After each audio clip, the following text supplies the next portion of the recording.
नमस्कार। वृषभ राशि के सभी दर्शकों को धन्यवाद, साधुवाद।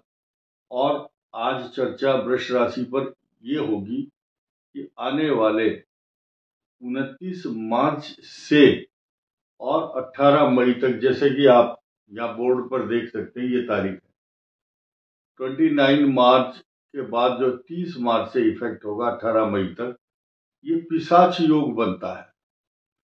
अब पिशाच योग को क्या कहेंगे और इसका क्या नाम क्यों दिया गया, इस टाइप की कुछ बातें अगले 5-7 मिनट में आप समझने का प्रयास करेंगे। नंबर 1, जब भी कोई पाप ग्रह,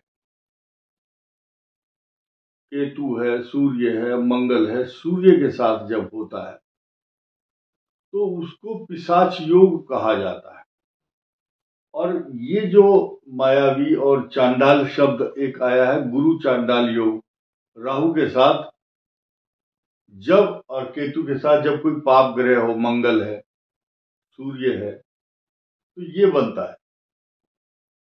शनि राहु के साथ आ गया है और ये कुछ कुदरती बात क्या है कि वृषभ राशि के 11th हाउस में आए हैं और किसी राशि के 12वें भी हैं, तो वो नुकसानदायक भी है। लेकिन यहाँ वृषभ के लिए ये इनकम हाउस है, रिसोर्सेज ऑफ इनकम, तो निरंतर आपको लाभ देगा। ये कर्म है आपके और ये भाग्य, आपका भाग्य, आपका कर्म और ये भाग्य, यानी कि आपने यहाँ मेहनत की, उस मेहनत का प्रतिफल आपने पाया और वो थाली में परोस करके आपके सामने प्रोड्यूस किया गया।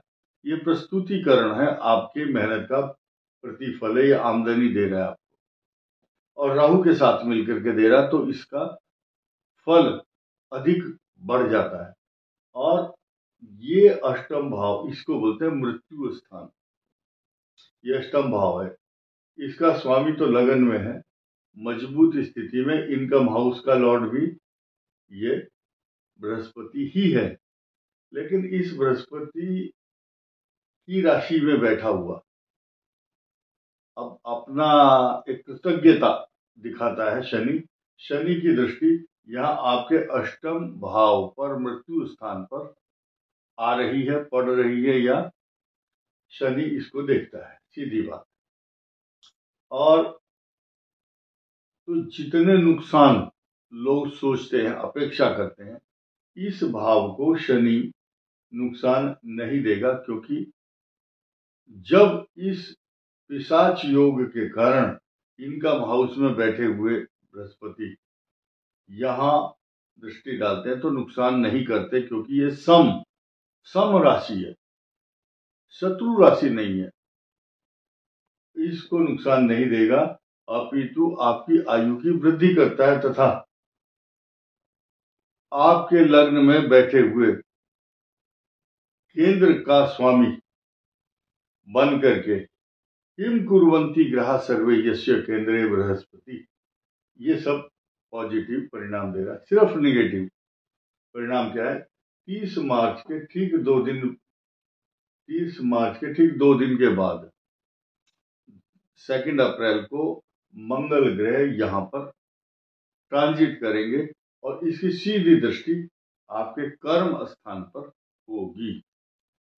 अब ये मंगल नीच राशि में बैठ करके अष्टम जो दृष्टि होती है वो बड़ी घातक कही गई है शास्त्रों में, और मारक दृष्टि भी कहते हैं। और उसको ऐसी स्पीड वाली, जैसे बुलेट ट्रेन होती है, या बुलेट गोली, या गुलेल से छोड़ा हुआ कोई भी पत्थर, वो इस भाव को इफेक्ट करता है। यानी कि आपका जो पिता स्थान है वो इफेक्टेड हो रहा है। आपकी नौकरी, व्यापार, प्रतिष्ठा, मान सम्मान तथा हर चीज को, जिससे आपके सम्मान, नौकरी, हर चीज का जुड़ाव इस भाव का आपके व्यक्तित्व से है। और मंगल यहाँ इसको टर्निश, धूमिल करना चाहता है इस पोजीशन को, परंतु शनि है ही एक ऐसा ग्रह न्यायाधीश कि वो यहां बैठ करके, जैसे कि ये इसको कोई छू नहीं सकता, इसकी कोई बुराई नहीं कर सकता, इसकी शक्ति को कोई हरास नहीं कर सकता। शक्ति को क्षीण नहीं कर सकता, क्योंकि ये पावरफुल स्थान है, बहुत पावरफुल है। और 29 मार्च को जब शनि यहाँ पर आएंगे तो पिशाच योग बनाएंगे। इन दोनों का जो स्वभाव, प्रभाव, लक्षण तथा इफेक्ट है वो ये सीधे सीधे वृषभ राशि के पंचम भाव को इफेक्ट करेंगे। पेट के रोग, अशांति, तनाव, कष्ट तथा सोचने की जो क्षमता है, बुद्धि के अंदर भ्रमित होने के योग इसलिए हैं क्योंकि इस दौरान आपके साथ जो मित्रता है, कुछ बड़े बड़े बहुत महत्वपूर्ण लोगों से मित्रता होगी, वो आपको मिसगाइड कर सकते हैं। इसलिए किसी के बहकावे में नहीं आना। पंचम भाव संतान भाव का योग बनता है, कष्ट कारक योग। अब यहाँ संतान, ये गर्भ है, प्रेगनेंसी है, होने वाली संतान का द्योतक स्थान भी है, स्टूडेंट्स के लिए पढ़ाई का योग भी है, पेट का रोग भी है। आपकी जो कुक्षी है, जिसको कोख बोलते हैं, कोख में पल रहे संतान के लिए कष्ट, और ये पेट का रोग, इंडाइजेशन, और इंडाइजेशन के साथ साथ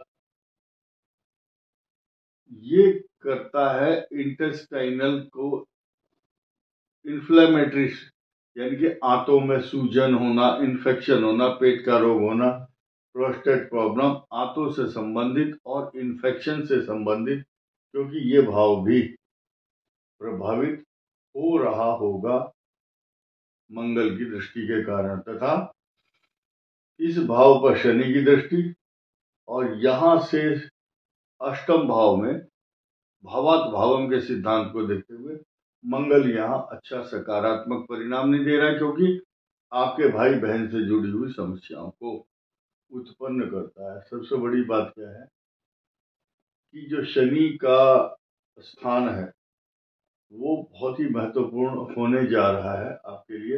लग्न को भी पूर्ण दृष्टि से शनि देखेंगे।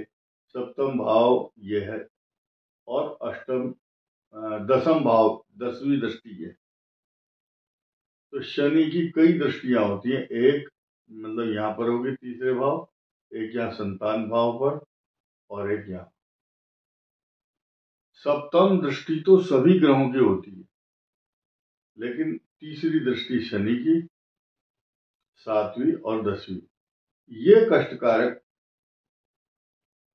इसलिए बनी हुई है क्योंकि ये अष्टम भाव परिलक्षित करता है आपकी समस्याओं को, और ये मूल त्रिकोण है, और यहां से छठे चले गए बृहस्पति।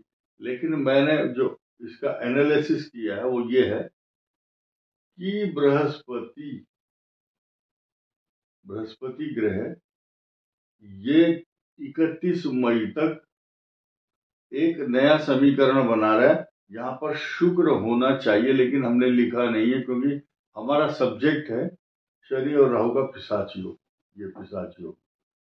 लेकिन इस राशि का स्वामी यहाँ पर इंटरचेंज और नए नए समीकरण और अच्छे योग भी बना रहा है 31 मई तक, और ये 18 मई को पिशाच योग समाप्त भी हो जाएगा।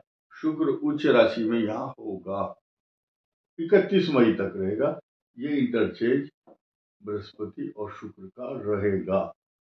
तो कुल मिलाकर के स्थिति अगर देखी जाए तो वृषभ राशि सशक्त, मजबूत, और इतनी मजबूत है कि इनको कोई भी 14 मई को गुरु जो बदल जाएगा, उसके बाद मिथुन में मिथुन में बृहस्पति आ जाएंगे।